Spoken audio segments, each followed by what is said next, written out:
This is Pavement Black.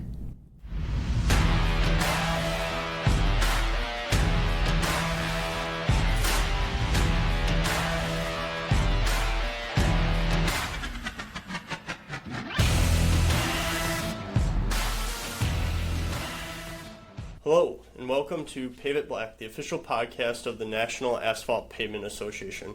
My name is Brett Williams, and I'm here today with Grant Wollenhaupt, Chief Commercial Officer for XBE, a science and technology platform for horizontal construction optimization.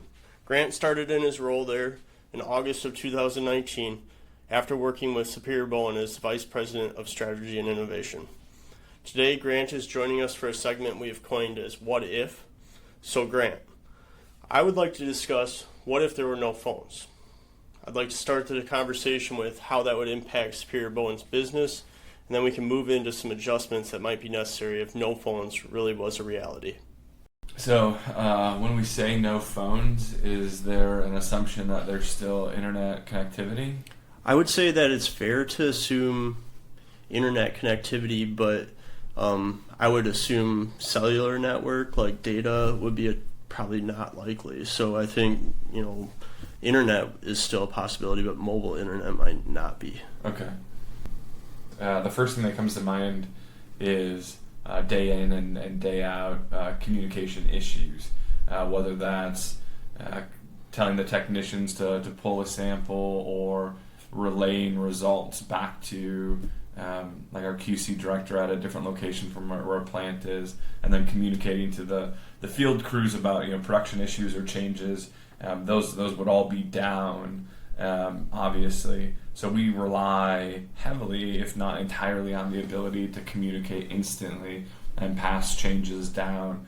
And I don't think it's unique to our industry, but when faced with an inability to communicate and react immediately, it forces one to plan better. Planning would be, I think, the biggest change of what we do in order to compensate for that. Okay. So in planning, you're talking about meetings and you're talking about setting up contingency plans and having impact on your ability to maybe react quite as fast as you would with a more direct line of communication, but the biggest impacts are on the expediency of communication and then the impacts on the amount of planning and the meetings that are required. Yeah, so communication allows us to get, and everyone to get a bit sloppy on planning, because an answer or help is a phone call away. So in the absence of that, you need to have a more robust understanding of what could or couldn't happen or what should happen, because you're going to be on your own a lot more. So I guess another thing that would change is the need for cross-training. All of your staff on all levels would have to be more familiar with being more of a generalist, because they don't have that expert, just a phone call an instant away. So they'd have to be more comfortable with different scenarios. How about impacts with like technology or logistics? Would there be impacts in that as well, in terms of technologies that you're using for planning or for making sure that your operations are efficient beyond just the communication component? So we do leverage a mobile app-based logistics solution to look at and see where our trucks are and optimize counts and make sure that they're getting to the job, and gives the foreman timing cues as well. So that all goes away, and as great of an asset that technology and information is, assuming your drivers still have local knowledge of routes. So we're not talking about reliance of truck drivers on using GPS to get to a job site. So maybe there is an element to that, but a lot of the truckers are Kansas City natives, have been around. They can navigate on address or location cues. So assuming that stays pretty solid, I think that area of the business is less impacted by the cellular outage that we were speaking of. I'd like to know how you see the lack of phones or the lack of that instant communication with phones impacting bidding or other business practices that maybe are a step back from your field operations or the production and construction of projects. Yeah, so phones at their core are communication devices. So the way I interpret the question is you're throwing a wrench on, once again, the instant gratification or instant communication that cellular brings. So like I'm on the bidding process, for instance. Let's say that we can still assume that we're all still in the office. So yeah, we have estimators meeting with ownership, maybe some QC managers or some plant managers or some of the field folks on trying to tackle or look over some of the plans. But I know we certainly rely on vendor communication. You really have to understand the breadth of their business, because they're a key component that before you outsource that mastery to them, but now you have to rely on. Same thing for the asphalt suppliers. They're, I would say, a more reactive business or have a more transient product. We just need to be way more well versed and connected on those relationships, which I think then brings another element of having trust. Yeah, just to step back on some of what you said, would you generalize that this lack of the ability to just pick up the phone would strengthen relationships within the business world? So I think it would for sure force a strengthening of local relationships. So relationships that you can count on FaceTime or have higher FaceTime iterations. I think it would then in turn weaken distance relationships. So I think you'd get an increased depth within your local market of the relationships, but the width of your relationships or the stretch outside of your area, I think, would decrease. How about within your own organization? That would be a local.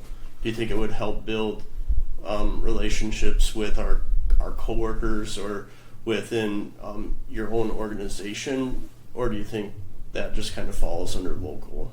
Yeah, so I think that it can do both, depending on the culture that you're going for, the leadership in that. Not having the ability to communicate instantly, then if you want to see someone or interact with someone that's not necessarily in your department or your everyday, it brings intentionality to the conversation. So your social and time cost is higher to run into someone that you wouldn't have. So even if the desire is to cross-train, get more information, or just at minimum socialize and increase that bond, you now have to use there's a higher price on your time and your social capital to do that, where before it could be over a text as an afterthought, or driving in between sites or meetings. You can pick up the phone and have that couple minute touch base to foster that relationship. So it would add intentionality, which either would help and be a cool cultural thing to experience, or be very easy to fall back on, well, I just don't see those people, so I don't know that person, or I don't have those relationships. It'd be easy to silo then into your kind of functional divisions.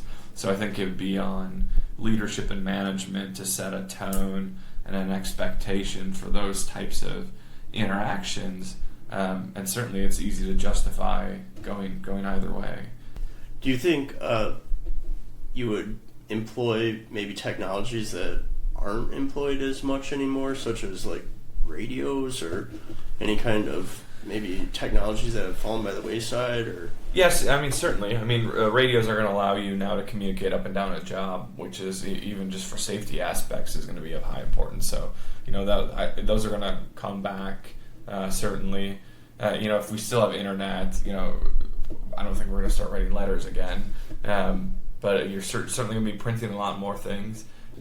You mentioned safety there, so do you foresee any other impacts on safety in operations, or how you operate currently? How do telephones have an impact in that part of the business? So I'm by no means a safety expert, but I actually think that cell phones and cell capabilities are underutilized in safety right now. And when I think of safety elements, so on the job site was my first thing, like they're the first area that came to mind if there's an accident or an obstacle or something. But radio really can step in and cover for the lack of cell phones, and that's a short range on the job or on a site communication. So if I've taken care of those short-range communications with the radio, then how are we using cell phones for safety? Obviously for broadcasting of time-sensitive and emergency messages. Are there any thoughts of, are we counting on a telephone to communicate in a way that maybe isn't the most beneficial to business or the most beneficial to our operation? Yeah, absolutely. I think Superior Bone's in the middle of an experiment around this. A couple of years ago, it was we were of the mindset on the leadership side that we really wanted to cross-train. So the thought there was, let's manufacture opportunities to cross-train, so that there's more understanding and shared common experience and vernacular on that, so that people have confidence in making those decisions themselves, which is really the same thing when you don't have the phone. If you don't have the phone, those individuals aren't able to make those low-level, high-volume decisions.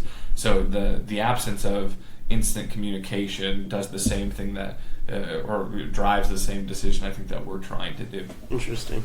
All right, so I have a different direction. Most everybody's carrying a smartphone, right?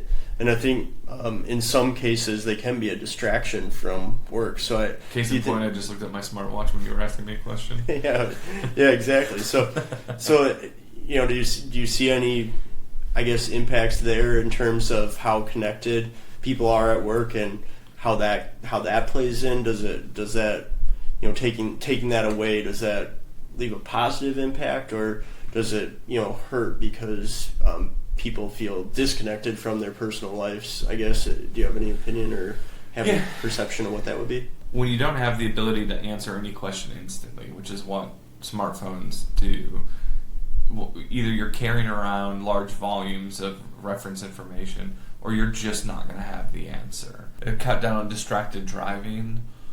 It cut down, which is a huge benefit for safety. It cut down on distraction, which we're seeing more and more. Employees unable to let go of something that's happening in their personal life during the workday. They're texting somebody, and they're focused on either a positive or a negative thing. Cutting down or losing cell phones is going to be a huge aid to that. It's even gonna increase the camaraderie of people on crews. My generation, and certainly the generations behind me, are used to this connected community through the internet and through our phones. So I think we lack those depth of relationships with it, which I think is a contributing factor to why so many young people want to jump from job to job to job, because they don't have those anchor relationships and emotional events that happened at work, because they're so quickly outsourcing their emotional fulfillment to someone that they're not with physically at work. So I think that would be the sole biggest benefit, is increasing the reliance on each other. I absolutely appreciate the conversation, appreciate your insight. I think it's an interesting topic, even though obviously it's not going to happen. It's just a topic that kind of makes you think about how we communicate and the tools that we have, and how we're dependent on some of the technologies that start to infiltrate into business and how we harness them. And so I think it's a good conversation, a good thought-provoking type of talk. So yeah, I think if I were to give takeaways for someone listening to this, think about how this impacts your employee relationships and how they communicate with each other, and think about how it could change the depth of knowledge across your employees, and even keeping cell phones and leveraging them to their highest extent. Are there changes in your organization or weaknesses that you could bolster up by some cross training? I think that's a worthwhile thought experiment for all of us. Excellent. Thank you for joining us today, and remember, until next time, keep paving it black.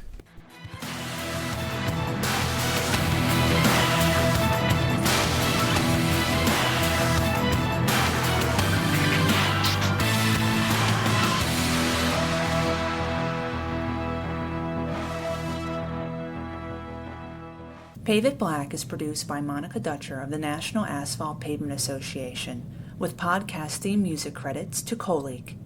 You can find Pave It Black on most of your favorite platforms, including SoundCloud and iTunes, or at www.asphaltpavement.org/podcast.